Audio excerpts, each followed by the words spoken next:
Amin Rais merasa pahlawan reformasi. Wong sekarang dia sedang menjalani sumpahnya Gus Dur menjadi gelandangan politik. Ya, pernah dengar kan? Gus Dur itu adalah manusia mulia sampai di kuburannya sekarang. Rata-rata katanya 2.000 orang ziarah tidak mengenal agama di situ. Uangnya tiap bulan itu 2-3 miliar uang sumbangan di kuburan. Coba kalau berani.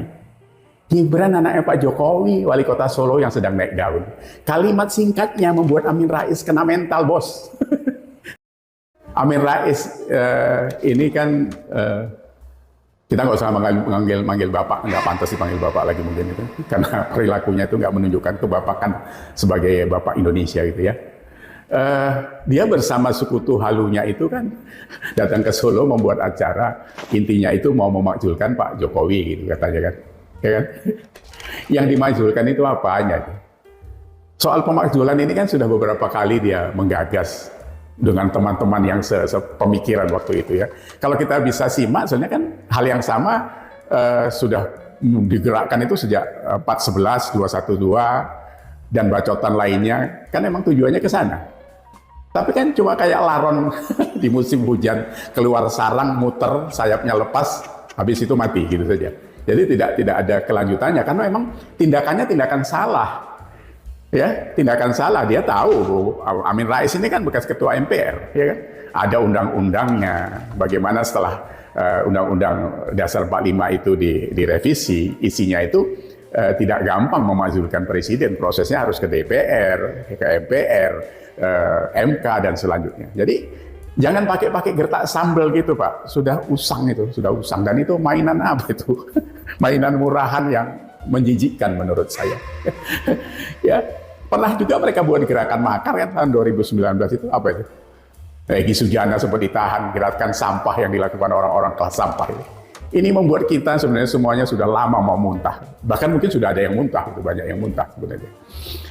Amin Rais ini kan merasa pahlawan reformasi. Tapi kalau kata Bung Adian Apitupulu, dia bukan pahlawan reformasi, dia kernet. Jadi ada bis lewat reformasi, dia cuma gantung di belakang saja gitu. Ya, dia mungkin kecanduan karena pernah berhasil menginvade Gus Dur gitu. Itu kan karya besar mereka dari gerombolan Brutus itu, karena waktu itu juga masih kuat orang-orang lama di Golkar di mana-mana. Makanya Gus Dur dikerjain. Jadi sebenarnya kalau tiga presiden masa transisi itu kan Habibie dikerjain dan Gus Dur diturunkan. Megawati itu dipiara, itu cuma lip service saja sampai di ujungnya, kemudian masuk lagi murid terbaik Orba yaitu SBY gitu kan. Makanya kan 10 tahun itu diteruskan dengan cara dan style yang sama ya. Makanya kan nggak berubah apa-apa, subsidi dilanjutkan, korupsi dibesarkan. Itu yang terjadi di zaman SBY itu ya. Waktu itu kalau dia bisa ingat, atau kita harusnya mengingat itu, Gus Dur itu bukan kalah, bos.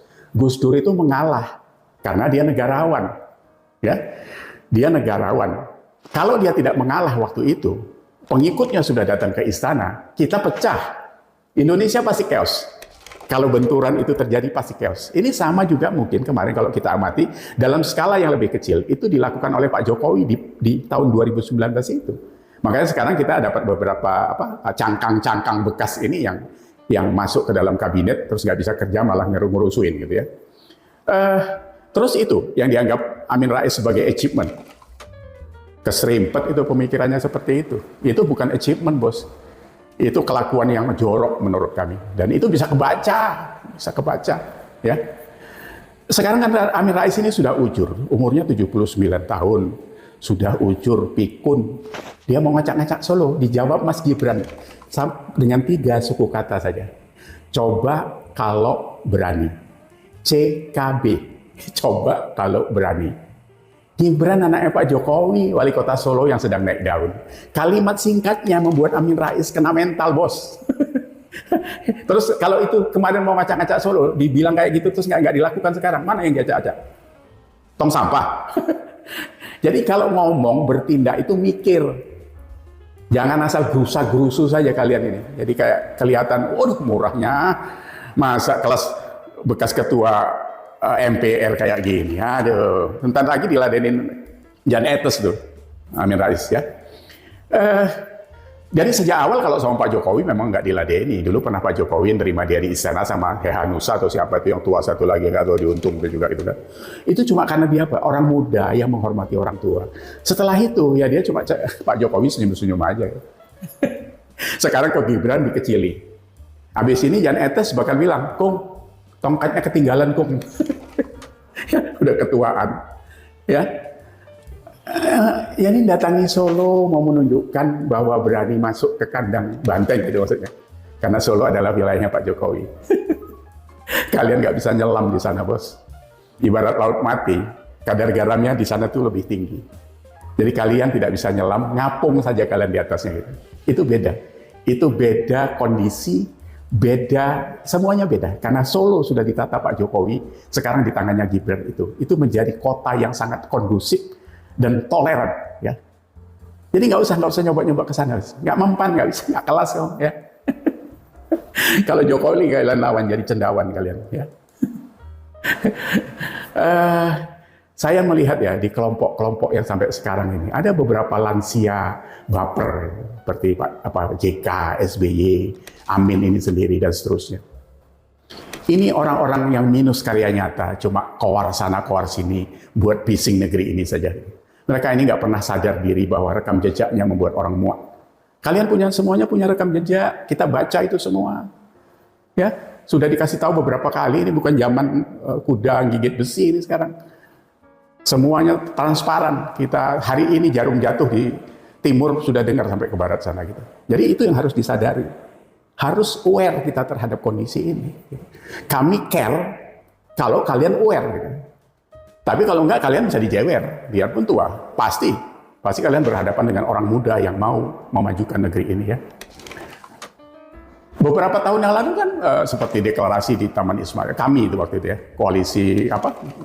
Lupa saya itu, di Taman Ismail Marzuki, yang dihadiri barisan sakit hati gitu kan. Karena nggak dikasih porsi oleh Jokowi mungkin waktu itu. Akhirnya bubar, nggak dengar kemana ujungnya sampai sekarang. Itu kan usaha-usaha kalian yang dibilang murah itu gitu. Jadi orang-orang anfaedah ini memang harus kita waspadai. Mereka terus membuat move sampai mereka nggak tahu kapan gitu kan. Umurnya sudah sepuh-sepuh juga gitu. Apakah kita tunggu satu-satu wassalam saja gitu. Nggak pernah berkaca entah apa yang sudah dibuatnya untuk negeri ini gitu. Amin Rais merasa pahlawan reformasi. Sekarang dia sedang menjalani sumpahnya Gus Dur menjadi gelandangan politik. Ya, pernah dengar kan? Almarhum Gus Dur mengatakan Amin Rais salah satu jadi gelandangan politik dan sekarang ini terbukti. Jadi diisi kelakuan yang tidak disadarinya bahwa itu memang harus dijalannya karena memang kalau Allah itu kan memang dalam kitab suci kan ada mengatakan kulillahumma malikal mulki tu'til mulka man tasya wa tanzi'ul mulka mimman tasya. Itu kan Allah itu memuliakan dan Allah menghinakan. Pada saat posisi dimuliakan kita juga tidak sadar, tahu-tahu kita naik ke atas singgasana, tapi saat kita dihinakan, kita juga tidak sadar kita sedang menjalani itu. Jadi hati-hati, Anda itu sedang menjalani kehinaan itu mungkin. Nauzubillah min zalik, gitu kan. Jadi supaya kalian tahu, supaya Anda tahu, supaya kita tahu, Gus Dur itu adalah manusia mulia sampai di kuburannya sekarang.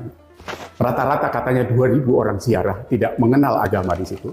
Uangnya tiap bulan itu 2-3 miliar. Uang sumbangan di kuburan di Jombang itu diserahkan oleh keluarga Gus Dur kepada lingkungan untuk sosial dan sebagainya.